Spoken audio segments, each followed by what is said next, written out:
What's going on, guys? Today I've got to cut out some plaques for some skull mounts. I've got a customer of mine had requested some cedar, and it's been kind of hard to find any kind of lumber this year, really. So anyway, I got to talking to him about where I might find some, and he requested a sawmill right down the road right here. So I was able to go the other day and pick up this cedar plank. Man, you talk about a good looking board. Really great looking piece of wood. Didn't run me but $40, which I thought was really reasonable considering what I've seen the prices go for online. And what I'm going to do today, I'm just going to make a short video about how to cut out these plaques and do some router and stuff, get your plaques for your mounts. If you decide to do some of your own taxidermy work, I'm sure a lot of people probably know how to use the tools, and they probably, I don't know, maybe even have done some woodwork before. But a lot of guys think that, one of your only options is to get online and try to order this stuff from a supplier. And what happens is you either have to charge your customers a fortune, or you have to make the stuff yourself. A lot of people don't have time, I don't guess, to actually make the stuff themselves, but it's fairly easy and it's fairly cheap. What I've actually got a DeWalt router set up under this Bosch table. And then I've got a little Porter cable tabletop bandsaw. And both of these, you can get either one of these for under $200 each.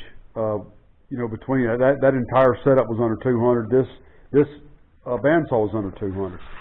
So I mean, for $400, you could have basically everything you need except a table to set it on and a piece of wood.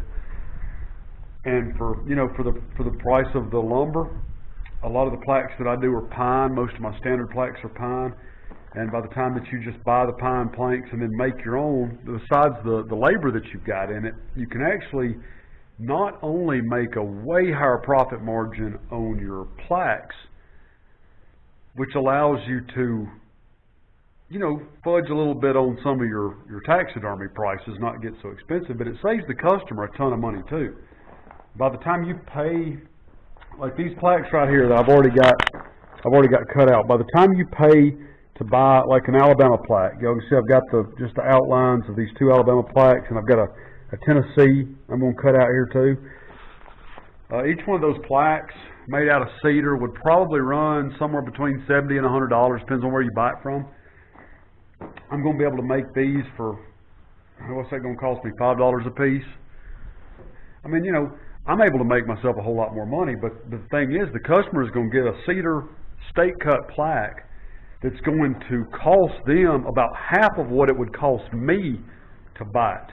I mean, that might run them $100, that I may charge them for if I had to actually order it and buy it. So anyway, I'm going to get this stuff set up. I'm going to go ahead and cut out my piece of wood here that I'm going to be cutting around and all, and I'm just going to go through it right quick of how I do everything, because there's 100 videos on YouTube of how to use a router, how to use a bandsaw, whatever. Mainly, this is for my taxidermy series, just to kind of give people an idea of like, hey, I can actually do this stuff myself, and maybe save your customers some money and be able to charge a little bit less anyway in the long run, especially with lumber prices and stuff going up.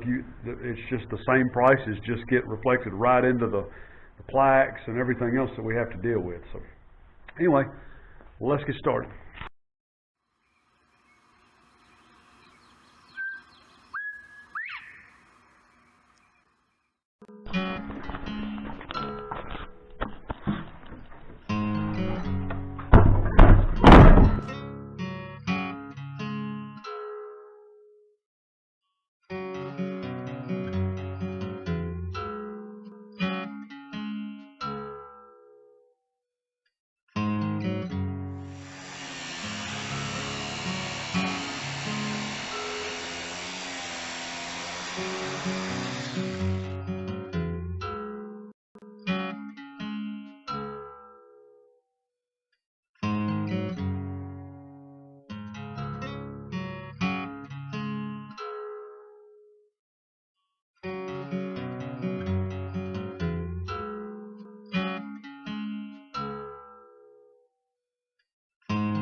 All right, now that we got our plaques sanded, I'm going to use some polyacrylic to cover these in.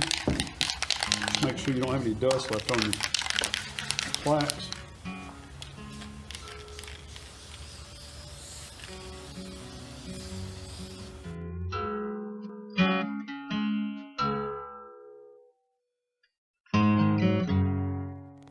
All right, well, I've got them finished up, and it turned out sharp, man. This is a pretty piece of cedar. I don't know if y'all can see it shining, but after that polyacrylic dries on it, I mean, it just makes it hard, makes it durable. So anyway, guess I'm gonna go get these skulls stuck on these things. We'll see y'all next time.